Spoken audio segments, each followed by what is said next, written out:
who became aware of this and actually wanted the links so they can join in. And we thank the Lord so much for moving upon the hearts of magistrates in America wanting to make a difference in this corrupt system known as the government of the United States of America. And before I introduce our special guest, I just want to lay a biblical foundation for what we're going to be discussing here today. I think you're all familiar with the truth that God, in His Word, when it came to church leadership, He gave certain requirements, certain things that had to be in men to qualify them to serve the body of Christ. I think many would be shocked and surprised to know that God also had biblical qualification for civil leaders. And we find those qualifications in the book of Exodus, chapter 18. And I want to read this passage of Scripture to you because the man that I'm about to introduce, from his heart and soul, he attempted to live this out in the Oklahoma state government. This is Exodus chapter 18, verse 21. Moreover, you shall select from all the people able men, such as fear God, men of truth, hating covetousness, hating the bribe, because the bribe perverts righteousness and justice. Now, that's not in the text. I'm just adding that because we see this running rampant through the corrupt system of our American government today. And place such over them to be rulers. And so, brothers and sisters, I have the privilege to introduce a man and his family who, for 6 years, brother, for 6 years has served the state of Oklahoma. And I believe, brother, you were the first to introduce a bill of abolition in the United States of America. Now, I can't tell you, I never met you, Joseph, before, but I was praying for you for a long, long time. And Joseph, I want you to know you were the answer to many, many prayers by God's people, longing for some godly leadership, longing for those that would stand for God and His principles and His truth. And I got to tell you, brother, it was a breath of fresh air. And so we have with us today Senator Joseph Silk. And he is going to come here to this podium, and he is just going to challenge the church, the body of Christ, on how important it truly is that the church begin to take her place. In other words, that the church somehow regains her prophetic voice, that once again we could be salt and light in the political realm and be once again the conscience of our government and of our culture. Brother Joseph, please come and share what's on your heart here today. Please welcome Joseph Silk.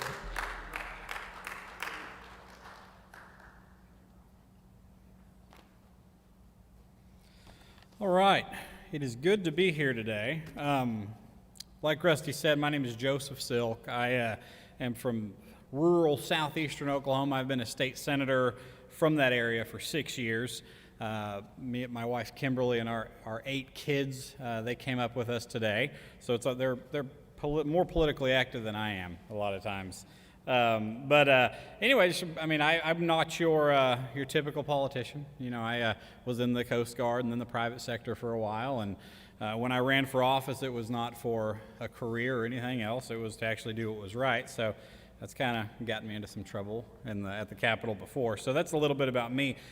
So real quick overview about today and what I want to talk about. So this segment, this seminar is titled Training Magistrates in the Just Cause of Abolition. And I know we do have some magistrates here, which is good, or legislators. We have some that are here. We have some that are tuning in, and you're going to hear from another one after me, Representative Matt Shea from Washington. However, I know that there's only a few actual legislators tuning in, so I geared my points to really cover three people, or three different people groups. One of them are actual magistrates, sheriffs, city councils, legislators, but also individuals who are considering running for office. So what I talk about here will apply to you if you're considering running, which I hope many of you are. And then the third group is individuals who are looking to lobby their legislature or their individual legislators and get involved. And I know we have a lot of people here that have done that, especially in Oklahoma. So really, no matter who you are, you're going to fit in one of those groups, or you should fit in one of those groups. So you should be able to take something away from this no matter where. Now, as far as those who may be interested in running for politics, it's very important that you consider that. And it's a costly endeavor. It's cost me quite a bit. I mean, just from personal experience, I was very comfortable in the business that I was in. We ended up purchasing the business, and it came down to either, anytime you own a business and you're comfortable and you're kind of an absentee business owner, right, your business is going to struggle. And so it came down to us, okay, we either sell the business or we get out of politics, but there were some things that I wanted to do in politics that I hadn't done. So we sold the business, and it cost us. It really did. So it will come as a personal sacrifice. And just know that going into it. And even with the family, our families stayed together very, very tight. But there is sacrifices that have to be made. So just know that. Individuals who are looking to lobby their legislators, that's vitally important. Anywhere I talk about the importance of building a relationship with your legislator. They need to know you by name, because that's the way we're going to move this forward. You got to follow up with them. You got to set up meetings with them, and that is very, very important. So as we work through these topics today, I hope you take this information and you're able to apply that. Even if you're not interested and you're not in a position to run for state senator, state house, you can still use this. So whether you be a legislator, somebody who's looking at running, or just an individual citizen or pastor or anything that's going to engage your legislature, you will hopefully take something away from this. So getting right into it. And I will put a disclaimer before I start here that I will probably offend some people, and that's okay. I'm pretty used to doing that. So take it for what it's worth, but I may step on some toes, and that's fine. So firstly, the importance of the magistrate, or the importance of the legislature. So for a long time, a lot of people who run for office, they really get hung up on their position, and they just love being a senator, or they love being a representative. I never did. I actually didn't like it, and I told a lot of people that really what we do really isn't that important, and it's actually true. I would say 95% of the things that your state senator or state representative do really have no impact on you. It's very weak. If the state government just disappeared, you'd probably be just fine. Then you would continue life, and that's the reality of it. However, when I started to fully understand and grasp the idea of abolition, the importance of the magistrate and the legislature is vitally important. We know through Scripture that God puts people in positions of authority, and the people, either you elected them or you are the elected official, they put you in a position to actually write laws that actually can do things such as ending abortion. So it is a position in a powerful position in the fact that it gives you the authority to leverage that position and do something. Now, saying that, we can't, and this is where it gets interesting, we can't respect that position wholeheartedly. There is a problem. A lot of people are like, well, they're put in these positions of authority. They hang all of their hope on the state senate. They are just people. They're broken people. And a good example of that is, Hitler was in a position of authority as well. Did we respect him? No. Did we look to him for change? No. But he was put in a position of authority. So yes, the magistrate and the legislature are important. However, we have to be very, very cautious on how much of our hope we put on them or in their hands. And we need to be, but currently, right now, the reason I'm comfortable with this presentation and with this seminar is because in our current state in this nation, this is where the movement of abolition needs to be focused. It needs to be focused on the state legislature and the local magistrates. So it's important, but we also need to be careful about how much hope we put in it. So when you talk to legislators or magistrates, sheriffs, whoever would be, the one thing you're going to find, the number one holdup is the reason abortion is legal and acceptable in our nation is because the Supreme Court said it was okay. That is the number one thing that you have to combat as a legislator, as a magistrate, as an individual lobbying your legislator, is because the Supreme Court said so. And here's what it comes down to. And I hope this doesn't offend anybody, but if it does, it does. If you believe that the Supreme Court, the U.S. Supreme Court, has the authority to legalize the murder of innocent children, you're either an ignorant fool or extremely uneducated. One of two. That's all there is to it. And I'm talking to you legislators, I'm talking to people who are lobbying, but if you honestly believe that the U.S. Supreme Court has that authority, you're either a fool or you're ignorant or uneducated. And that's all there is to it. And you can either like it and that can offend you, but that's just the truth of it. And in the media and even in a lot of our churches today, you hear all the time that the president is doing something out of his authority or out of his bounds, or the legislature or Congress is doing something unconstitutional, or, oh, that's an unconstitutional bill. One thing you don't hear, though, you never hear that the Supreme Court did something unconstitutional. We have a very false idea of the role of the Supreme Court in our nation. They can do things that are unconstitutional. They've done it in the past, and they're doing it again. And we have to call that out. And our founders left us a system of government where the people make sure that the Supreme Court is put in check. They've been wrong before. They once ruled that slaves were private property and had no rights. They did, the Supreme Court. And I would hope that if we were alive today, we would not be the people who were like, sorry, that's what the Supreme Court said. Now, I know a lot of people that would, but I would hope that we wouldn't. Most recently, in 2010 in California, in Gonzalez versus Reich, they ruled that states had no authority to distribute any form of marijuana. Now, how many states have completely nullified and ignored that U.S. Supreme Court decision from just 10 years ago? And what's happening? Nothing.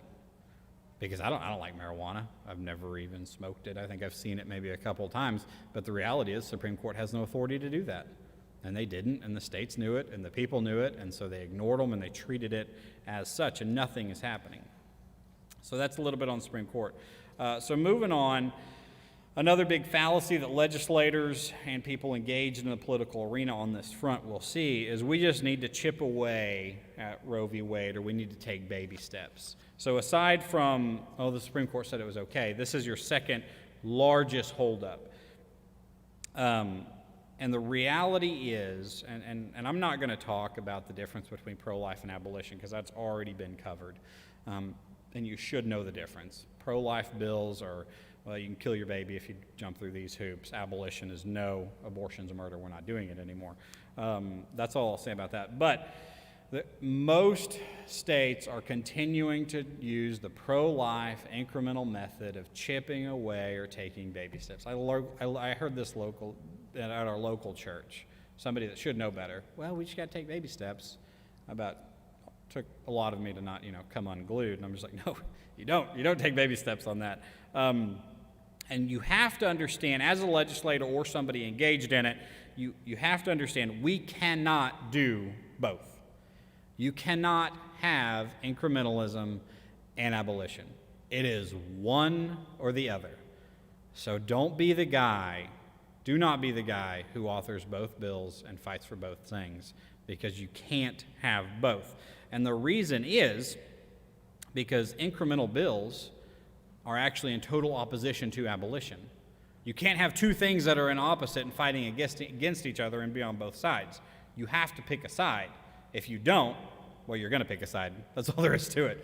If you're for the incremental pro-life baby step bills, you are against abolition, and you're being a detriment to abolition. Because if you believe that Roe v. Wade was unconstitutional, then why are you trying to pass bills that are not saying it's unconstitutional? It's ludicrous. It's absolute insanity that that's what we're doing. However, I've been in the state Senate for 6 years, and that's the biggest deal.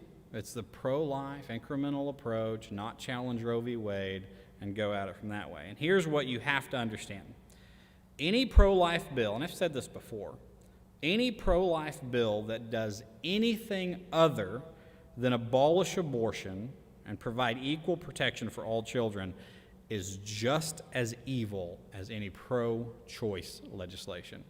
And that's something that you as legislators need to hear, you pastors need to hear it, people who are lobbying for the legislature, you need to hear it, and if you're going to get in politics, you need to hear that. It is just as evil as pro-choice legislation if it's a pro-life bill that does anything other than straight up abolish abortion.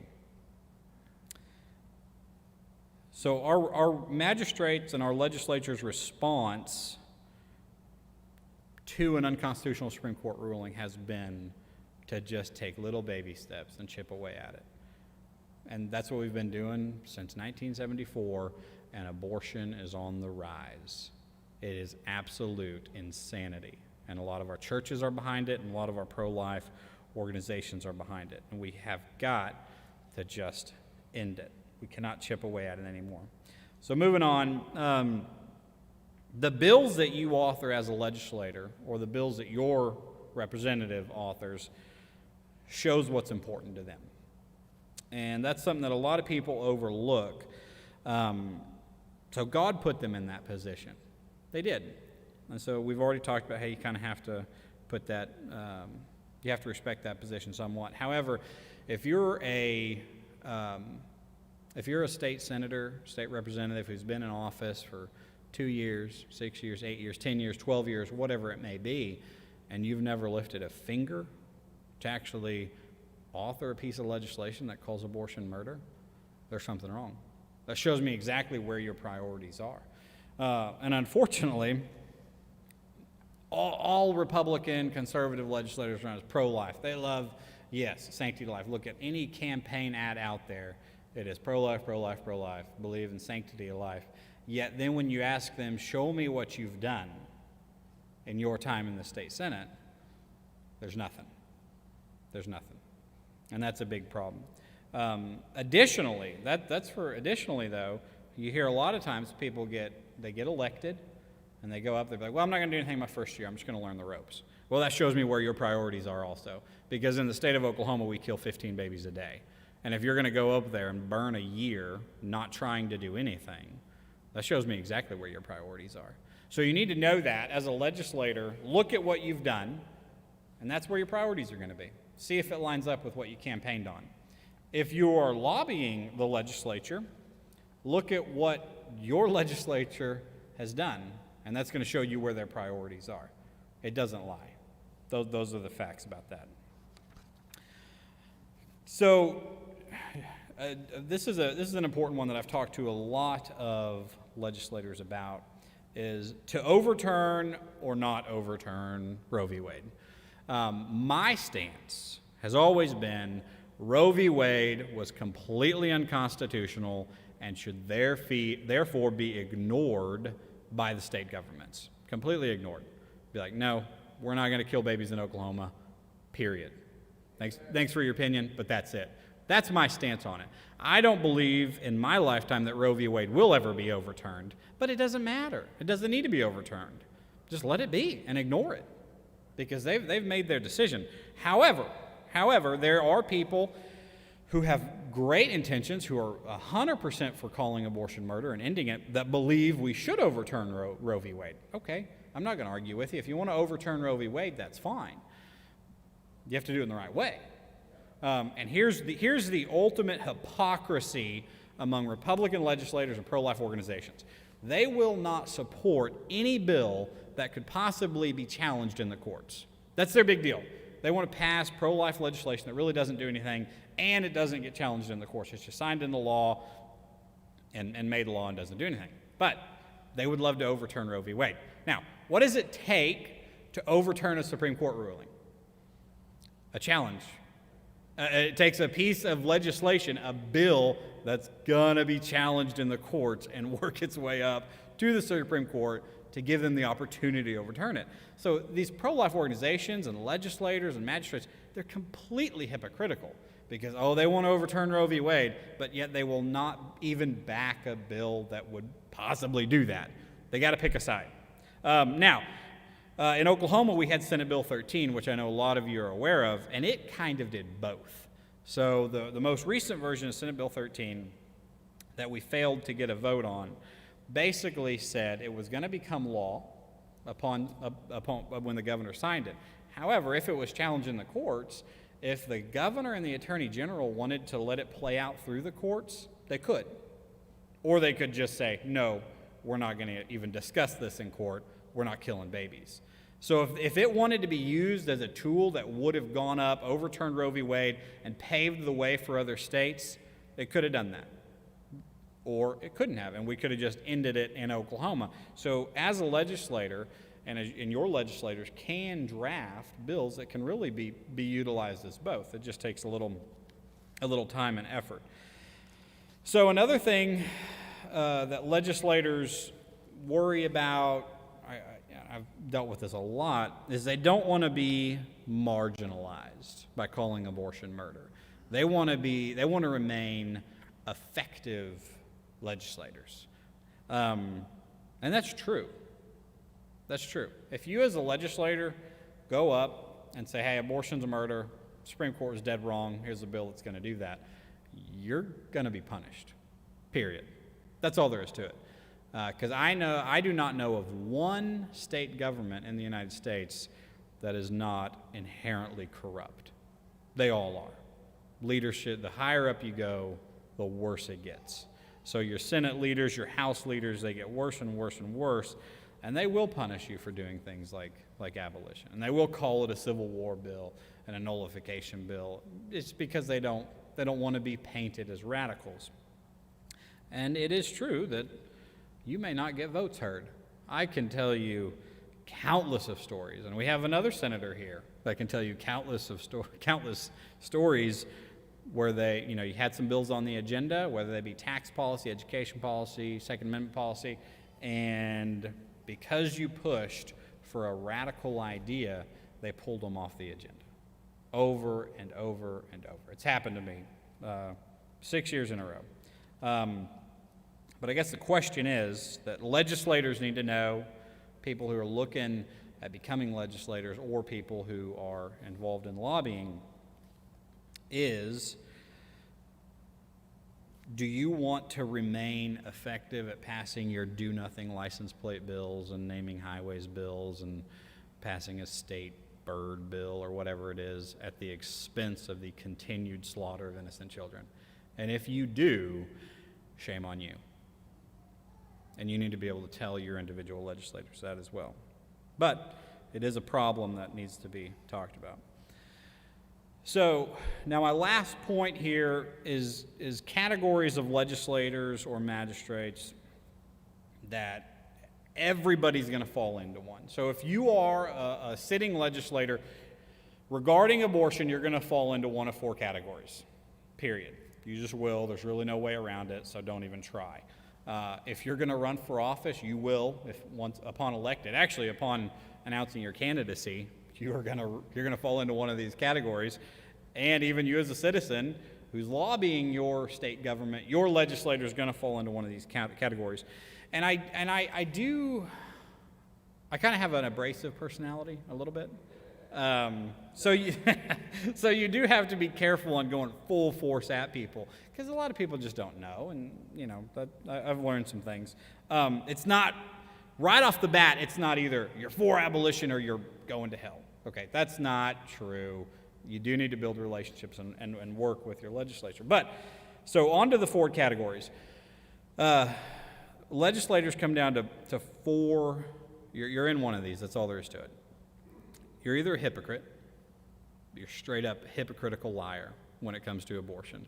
That's going to be the majority, the vast majority of your legislators. They are hypocritical, backstabbing liars. And these are my colleagues that I'm talking about, by the way. I've worked with them for 6 years. That's just all there is to it. And what I mean by that is they will put on their mailers that they are pro-life and they think every baby deserves the right to life, and they will go tell their constituents that, but with their position of authority, when they go to the state capitol, they will do the opposite. And they will use their position of authority to make sure that abortion is continued. Evil, evil people. That's the sad reality. So that's your first category. I know that was a good one to start out with, right? So your first category is hypocritical liar. You may be in that category. Your second one is cowards. They know better. They have a conscience. I have colleagues that are like this. They have a conscience. They know life begins at the moment of conception.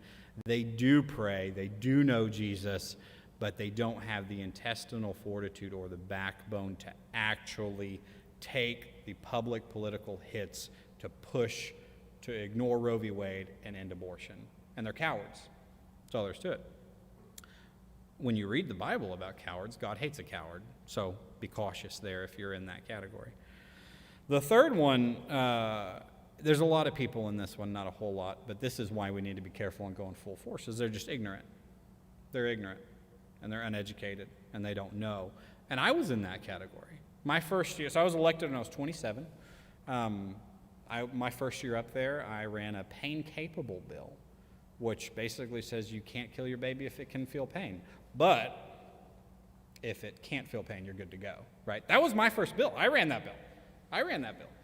And then luckily my second year, some abolitionists got a hold of me and they were like, hey, what if we do this? And it was like a light bulb went off and I was like, oh my gosh, I was way wrong on that. I had no idea, and I have not turned back since. But there's a lot of people who are just completely ignorant.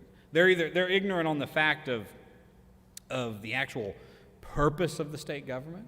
They're ignorant on the fact of, the doctrine of the lesser magistrate.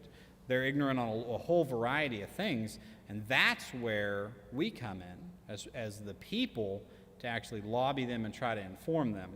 Don't get discouraged if they go from ignorant to cowardly or ignorant to a hypocrite, because that's usually what happens. The fourth category is a constitutionalist abolitionist. That's it. Those are the people who understand the Constitution. They know the Supreme Court cannot say that it's okay to kill babies, and they're going to use their position as a statesman, as a magistrate, to actually uphold their oath of office and end this massacre. Those are 4. Those are rare. Very, very rare. I know 2. So they're very rare. Okay, so to recap, real quickly, we talked about the importance of the magistrate and how this is where our focus should be currently, but we need to be cautious on how much hope we put in that position. Secondly, we talked about the Roe v. Wade opinion being unconstitutional, how it should be treated as such, the huge immorality of incrementalism, baby steps, chipping away at it, and how that actually fights against ending abortion. 4, the bills that legislators run show their priorities, show what's important to them.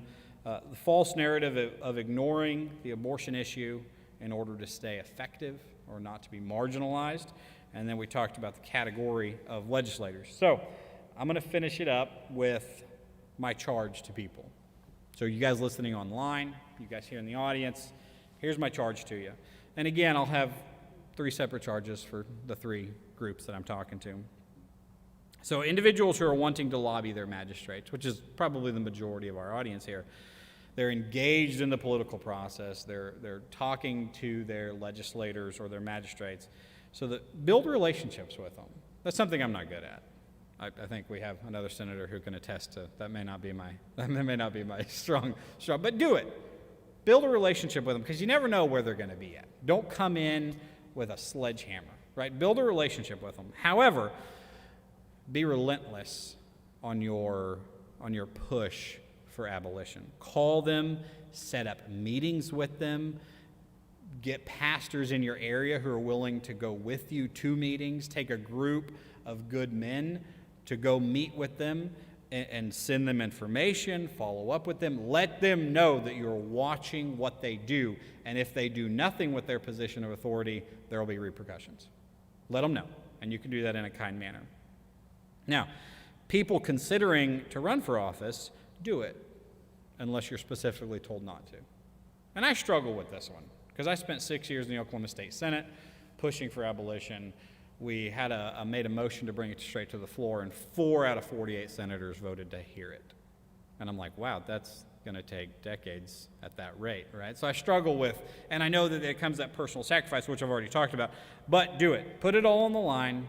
Go challenge the establishment. Even if it comes to running against incumbents, run against them. I don't care if they're a Republican from your church. If they're not doing their job, run against them. I don't care if you're a pastor and you have a state senator in your church, the pastor can run against him. Get it. Go do it. That's what we need. And in Oklahoma, we had a lot of people, a lot of abolitionists run. And one of them's probably going to knock out an incumbent this year. And man, I tell you what, the establishment is going to take that very hard. And that's what we need. So I challenge you to get involved. I had a lady say one time, she was like, when abortion is illegal in the future, what are we going to be able to tell our kids our involvement in doing that was? Because when our kids grow up and they're like, wow, we used to kill babies all the time. What did you do about that? Well, nothing. Or, you know what? No, I ran for office and I actually joined the cause. And we need to keep that in mind. The last charge that I have is to sitting legislators, people who are holding office, whether it be a state level, sheriff, city council members, whatever it is.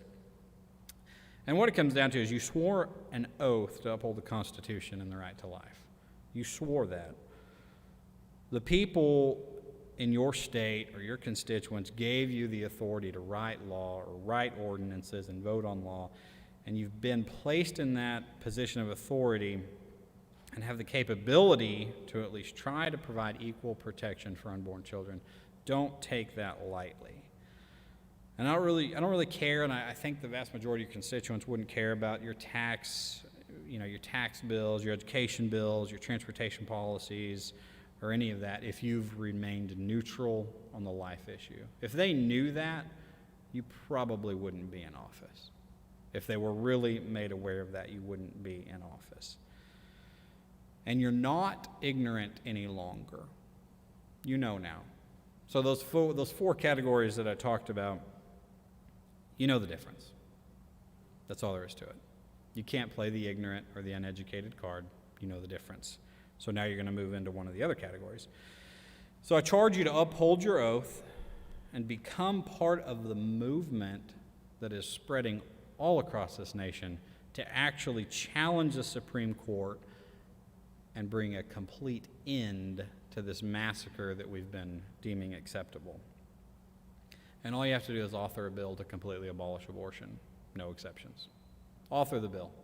I've done it for years. It's an interesting journey, but you'll have a lot of people, a lot of good, Christian, amazing people get your back on it. And if you don't, it's not really a charge, it's a warning. There's a storm coming.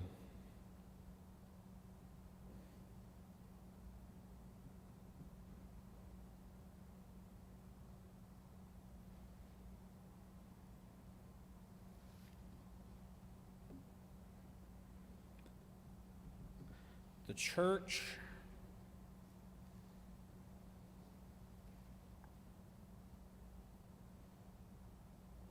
and the people have woken up.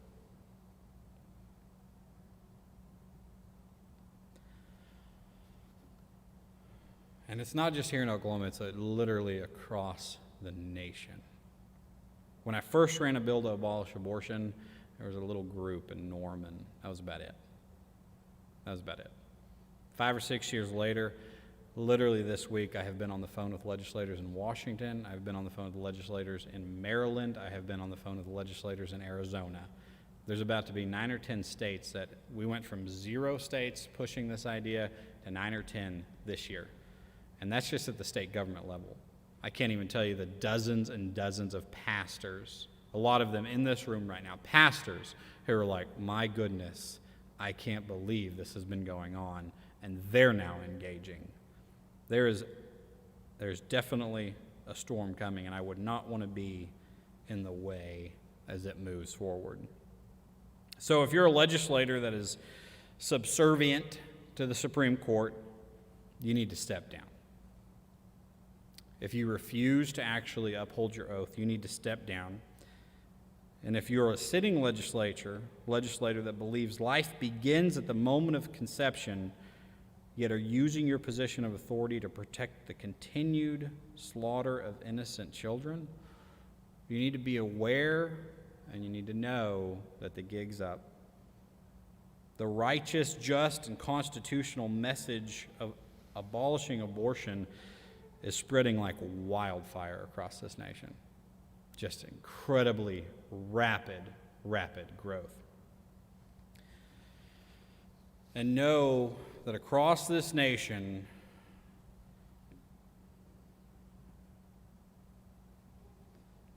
liberty is rising,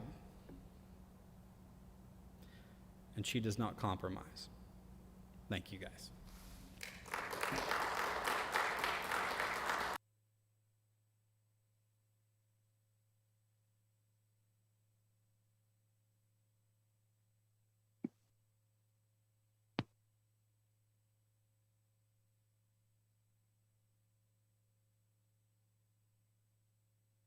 All right.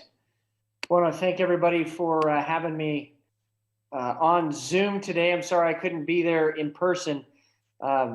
Washington State is unfortunately the leader in many bad things, including the issue of life. And we, I think, need to, understand that here in Washington State, we actually legalized abortion before Roe versus Wade. A lot of people don't know that.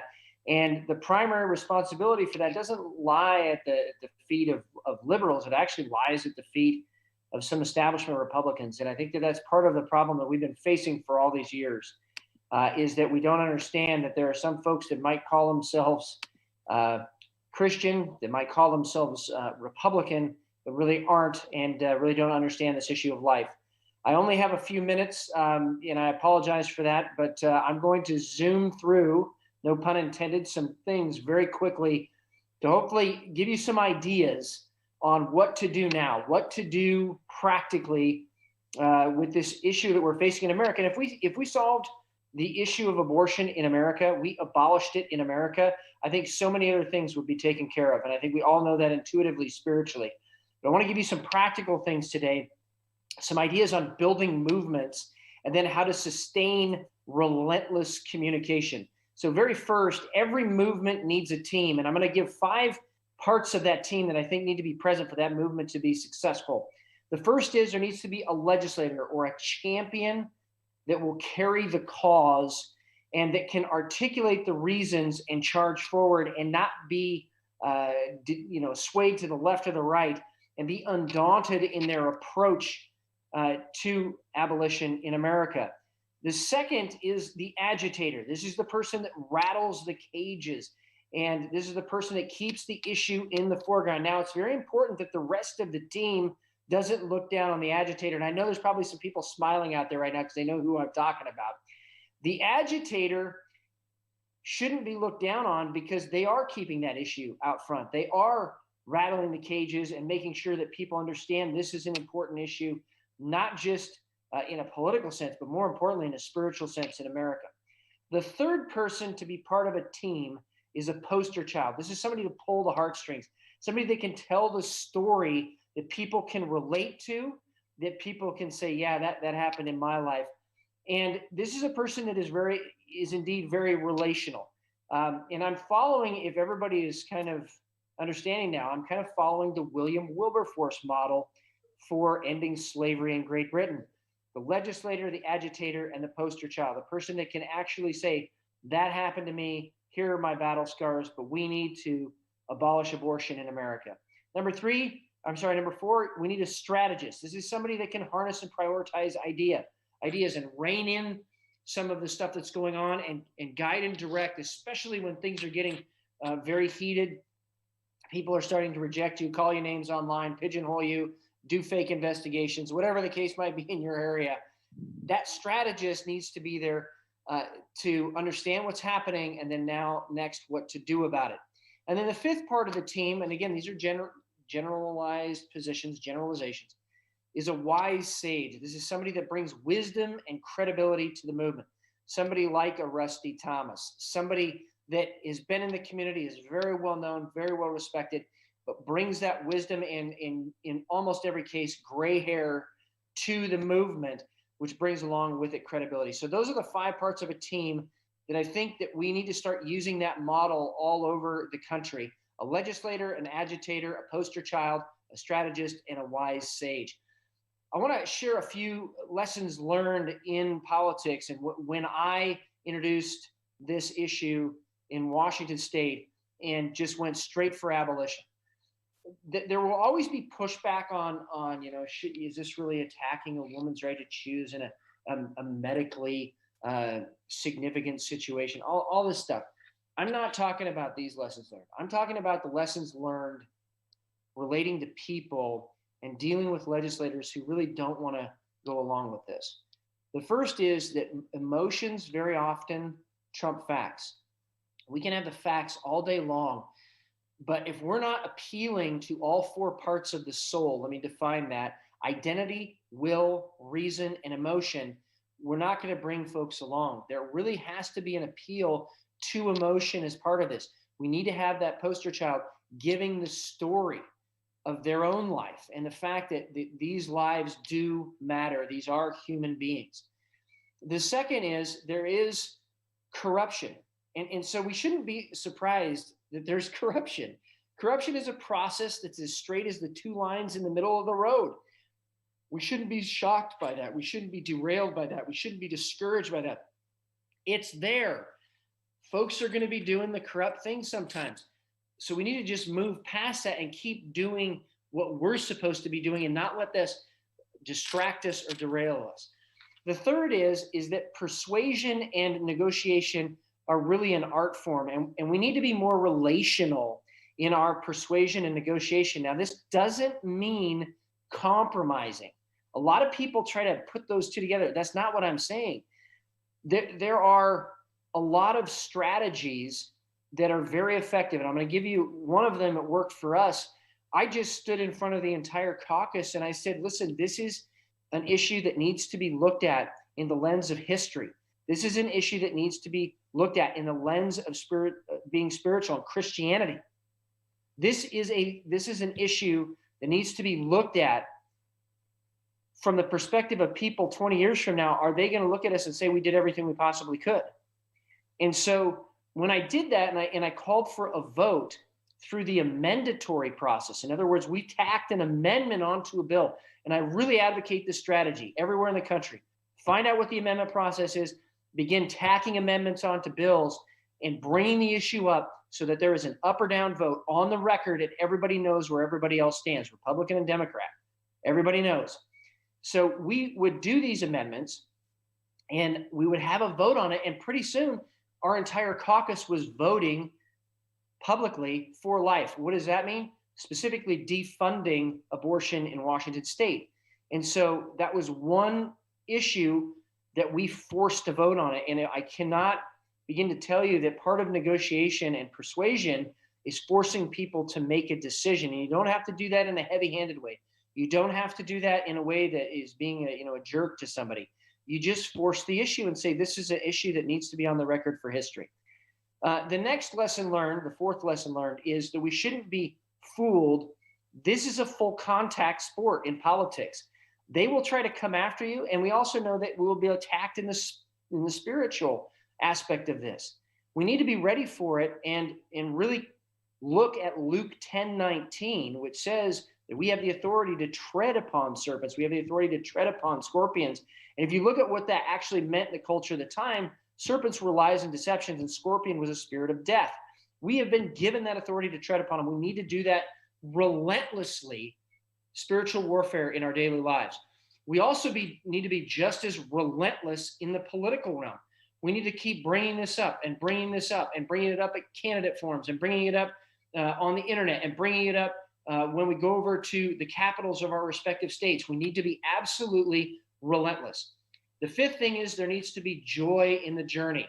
In other words, we need to find joy in what we're doing and not always be walking around as if we're carrying this, 100-pound weight on our back. There needs to be joy in the journey. God's called us for this time.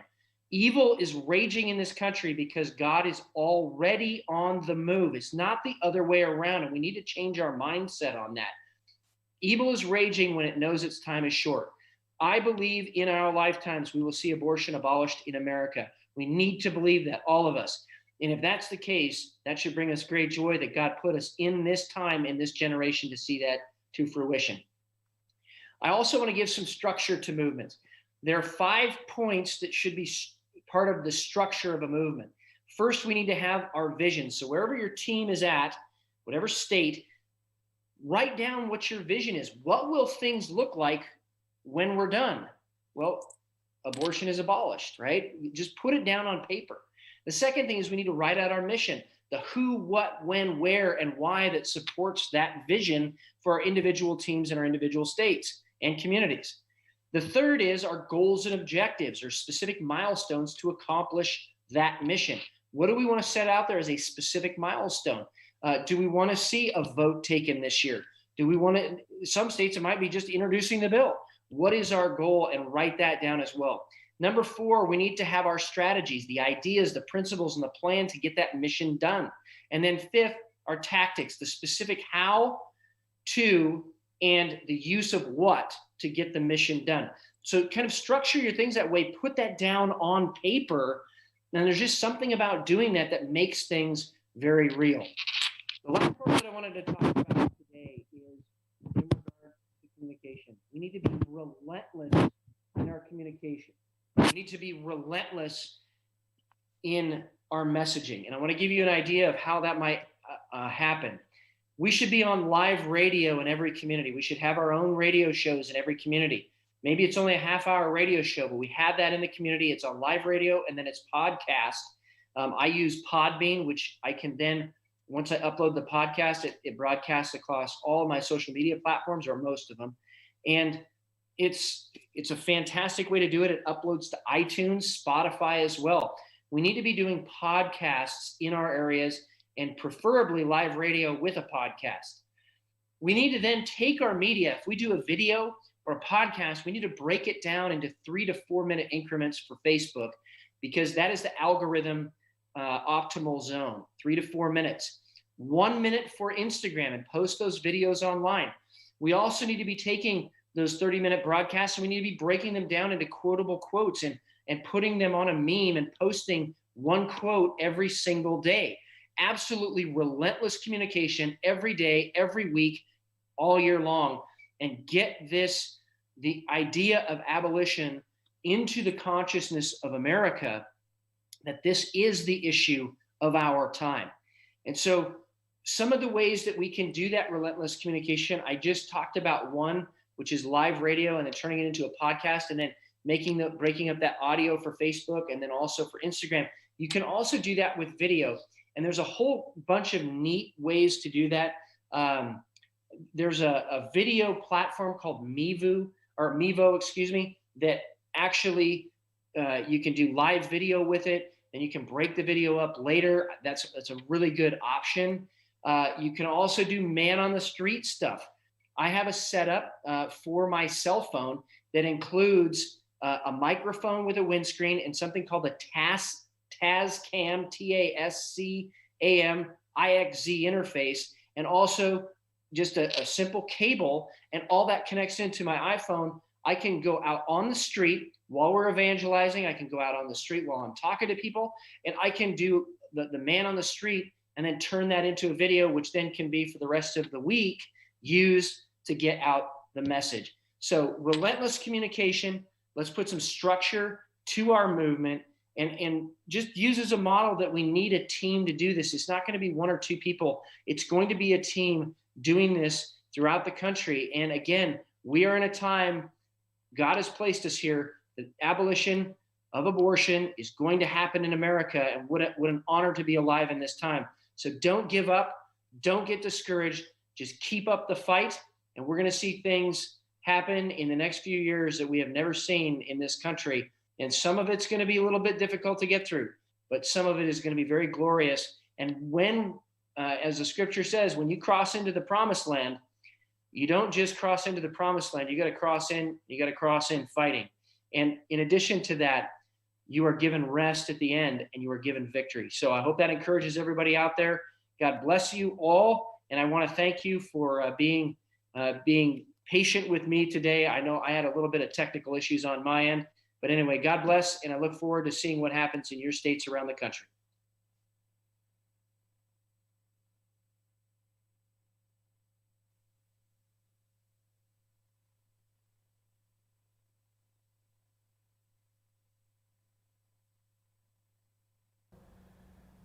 Awesome. Wow. Well, praise God. I thank so much the time that Joseph gave to us here in our seminar today. And Brother Matt, I actually wore this shirt in honor of Matt Shea. We did a ministry event there called Church Arise, Operation Save Spokane. And that was the first time I met Matt Shea. And I was just preaching, encouraging the truths before we were going out to Planned Parenthood. And right after I spoke, this brother, Matt Shea, got up. And I didn't even know he was a state representative. And that brother got up and he brought the heat. he brought the message. And not only that, he not only spoke at our event, he went out on the streets with us. He marched with us. He was doing street preaching. This is a state representative in Washington State. He's doing street preaching. And there was actually one incident, honestly, this is the truth, where a demon-possessed woman jumped all over him. I mean, spitting, mad, vile, blasphemous. And I watched this guy, and he did not flinch. He stood like a rock. And I'm going, man, we need representatives like this in the United States of America. And so, these are the kinds of brothers that God has, in His providence, put us together. God is creating a network of pastors, of magistrates, of brothers and sisters in Christ throughout the land that see what is going on in our midst and no longer just want to be part of the problem, but actually commit their lives to Christ to be a solution to what ails this land. And so, brothers and sisters, I hope that you're receiving these instructions, these messages. I pray the vision and mission is going forth. And I pray today that you understand through these representatives that the Church of Jesus Christ can no longer afford to take our marching orders from the secular, pro-life industry. We have been led astray. We have exchanged God's truth for political strategies, and then we're praying to God to help us overcome this evil. I got news for you. God ain't lost His mind. Literally, most of the pro-life strategies, they're coming from people who don't even know the Lord. Their spirits have not been regenerated. They do not have the wisdom of God. They do not have the mind of Christ. And these are the ones instructing the church on how we're supposed to fight this battle. And we wonder why we have failed for 47 years and counting. Brothers and sisters, we are literally on a pro-life hamster wheel that has been bottlenecked by the Supreme Court.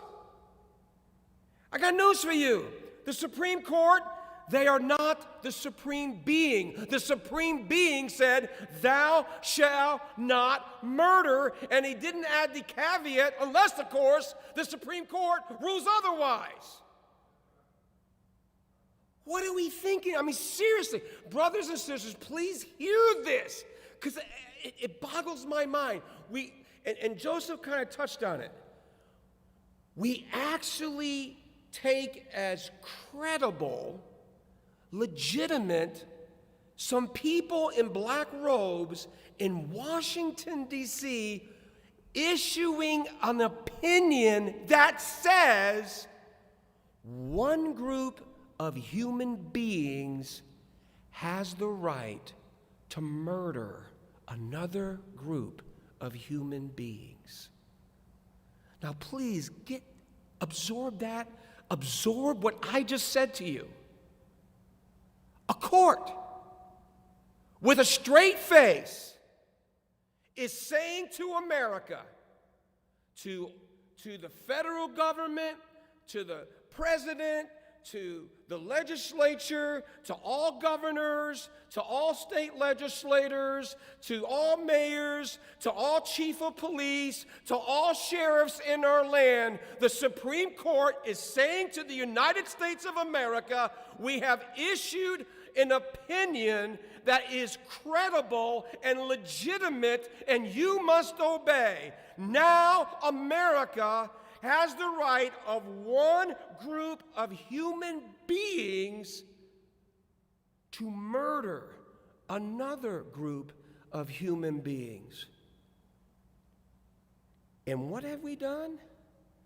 We have bowed down and kissed the ring. And we have gone along to get along. Are you kidding me? Are we that sick in our soul? Goodness, I mean, think about that. And now it's been going on for 47 years, and guess what? We're used to it.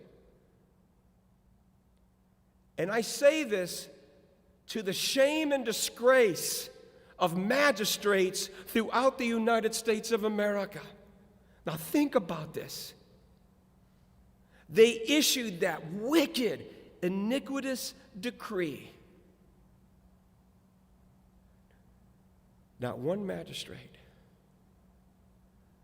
not one legislator, not one governor, not one mayor, not one city council, not one sheriff had the courage, the biblical understanding, and the American DNA. And you know what I'm talking about, American DNA? I was with the 101st Airborne, and I can tell you they hammered into us. When it comes to lawful orders, you better obey, bud, and you better obey it even unto your death. But they also hammered on the other side.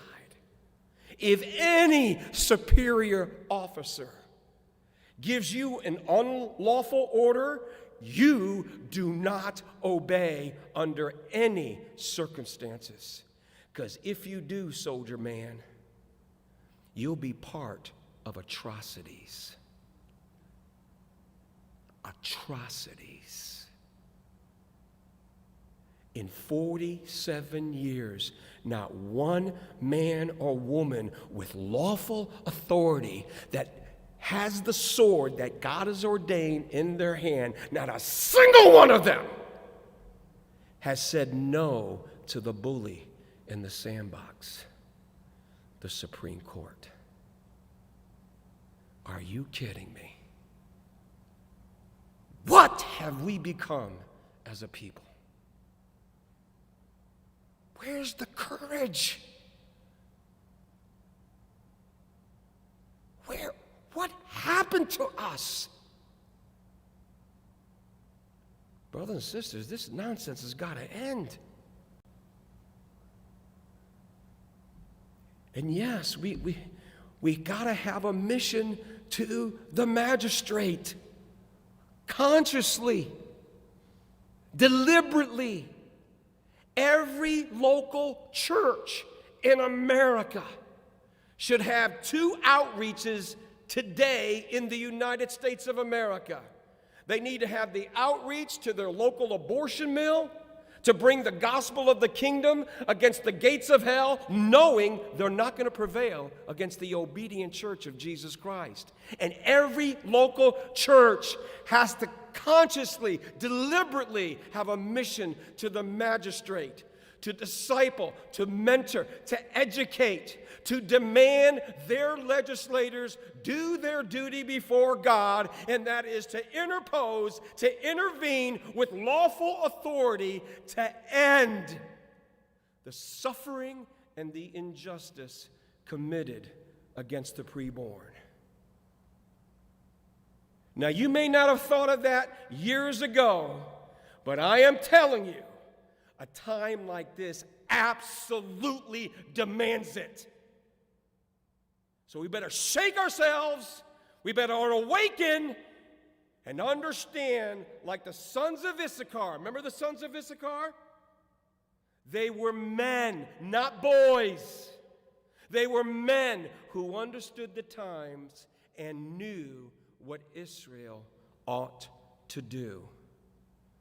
Let's get some wisdom. Let's get some understanding. Let's get some knowledge.